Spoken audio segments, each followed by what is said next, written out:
Setelah nonton video ini, kamu akan tahu gimana cara suatu saham diperjualbelikan. Simak terus. Bagi teman-teman yang sama sekali belum paham tentang saham atau investasi, bisa tonton dua video ini dulu, supaya lebih maksimal manfaat yang didapat dari video ini dan video-video selanjutnya. Seperti yang sudah disinggung di dua video ini, saat seseorang atau perusahaan mendirikan bisnis atau membutuhkan dana untuk mengembangkan bisnisnya, mereka dapat menerbitkan saham untuk menutupi kebutuhan akan modal.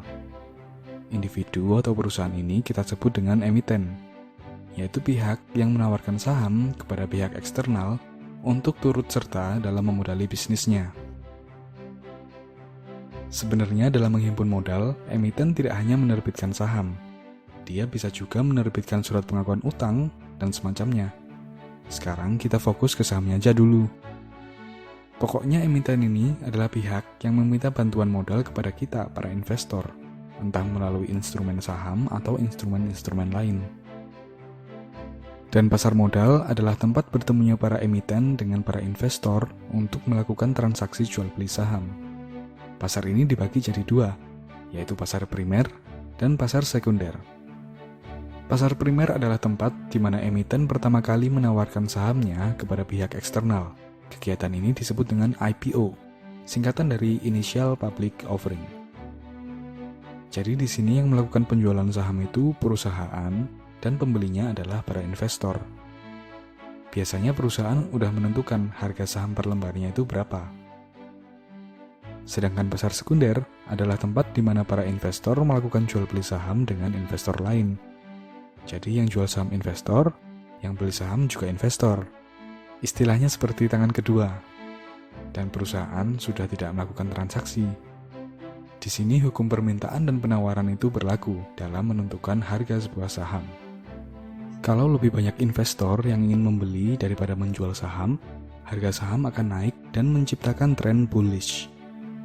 Sebaliknya, kalau saat itu ada lebih banyak investor yang ingin menjual daripada membeli, maka harga saham akan cenderung turun dan menciptakan tren bearish.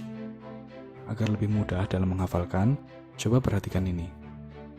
Bullish berawal dari kata bull, yang berarti banteng. Banteng ini hewan agresif yang diasosiasikan dengan grafik pasar modal yang agresif bergerak ke atas, menciptakan keuntungan untuk para investor. Sedangkan bearish berawal dari kata bear, yang berarti beruang. Saat masa hibernasi, beruang menghabiskan waktunya untuk tidur menghemat energi, yang diasosiasikan dengan grafik pasar modal yang bergerak turun, beristirahat, atau istilahnya koreksi pasar, dan menunggu momennya untuk bergerak naik lagi. Pada praktiknya di lapangan, transaksi saham ini nggak bisa dilakukan langsung antara perusahaan dengan investor atau investor dengan investor. Transaksi jual beli ini membutuhkan perantara, atau makelar, atau broker, yang biasa disebut perusahaan sekuritas. Perusahaan sekuritas ini adalah pihak yang memiliki lisensi khusus untuk melakukan jual beli saham sekaligus menjadi perantara antara perusahaan atau investor. Jadi kalau kamu mau beli saham, kamu bisa mulai dengan membuka rekening dana investor di salah satu perusahaan sekuritas ini. Ini hanya sebagian dari perusahaan sekuritas ya, sisanya bisa kalian googling sendiri.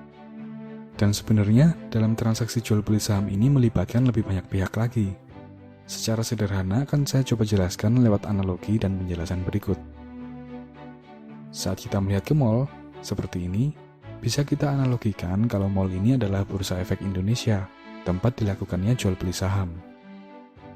Undang-Undang Nomor 8 Tahun 1995 tentang pasar modal adalah landasan dari transaksi jual beli saham, yang bisa kita analogikan sebagai tanah ini.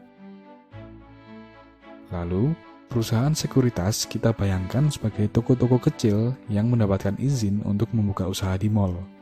Dan OJK, Otoritas Jasa Keuangan, adalah polisi yang berpatroli mengawasi jalannya transaksi, sehingga dipastikan tidak ada transaksi ilegal dan menjamin keamanan investor. Ada juga yang namanya KPEI, Clearing Penjaminan Efek Indonesia. Dia menjamin kalau pembeli akan dapat barangnya, dalam hal ini saham, dan penjual mendapatkan uang hasil jualannya. Tugasnya adalah memastikan hak dan kewajiban pelaku pasar modal terpenuhi. Lalu ada lagi KSEI, Custodian Central Effect Indonesia. Adalah pihak yang menyediakan penyimpanan untuk saham-saham yang kita punya. Jadi, mereka memberikan masing-masing dari kita sebuah identitas yang kita gunakan untuk mengakses penyimpanan saham kita. Dengan begitu, kita bisa tahu kita punya saham apa aja. Semoga dengan penjelasan ini kamu jadi lebih paham bagaimana mekanisme pasar saham bekerja. Jangan tutup video ini dulu. Izinkan saya untuk mengucapkan terima kasih kepada kamu karena sudah bersedia menonton video ini sampai selesai. Jika kamu suka dengan kontennya, jangan sungkan klik tombol like dan subscribe untuk mendapatkan konten lain terkait keuangan pribadi dan pengembangan diri. Dan kalau nggak suka, jangan sungkan untuk kasih tahu di kolom komentar tentang apa yang bisa saya perbaiki. Ayo, bareng-bareng jadi lebih baik.